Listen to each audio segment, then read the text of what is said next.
చూస్తా చూస్తా జూలై నెల కూడా ఓడిచిపోతుంది. మరిగా ఇప్పటికైనా కనికరం చూపించకపోతే ఎట్లా? పూజలు చేసినాక కూడా మనసు కరగకపోతే ఎట్లా అని అనుకున్నాడో ఏమో కానీ వానదేవుడు జోరు పెంచుతున్నాడు. పొట్టు పొట్టు పొరక పొరక కాకపోయినా అబ్బా జర్ర దయదల్చిండు మా దేవుడు అన్నట్టే ఉన్నది పరిస్థితి. మరిగా పోత పోత వానల మోక ఎట్లున్నది ఏం కథ అనేది తెలుసుకోవాలి కదా, చూడుర్రు మీరే. వత్తునా పోదునా అన్నట్టు ఇన్నొద్దులు ఊరిచ్చిన వానదేవుడు ఇక ఆఖరికి ఫుల్ టైం డ్యూటీకి ఎక్కినట్టేగా అనిపిస్తాడు. ఏంటికంటే సలసల పడ్డది, అక్కడక్కడ వాన సపరిస్తాంది.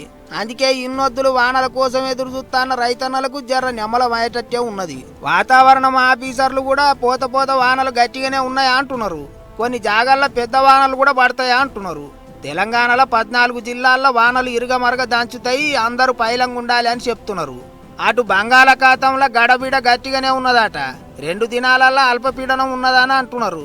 వచ్చే 5 దినాలు ఏపీ దిక్కు వానలు ఇరుగమరగ దంచేటట్టున్నాయని చెప్తున్నారు. విశాఖపట్నం జిల్లా కోనసీమ దిక్కు మంచిగానే ఆరుసుకుంటాడట వానదేవుడు.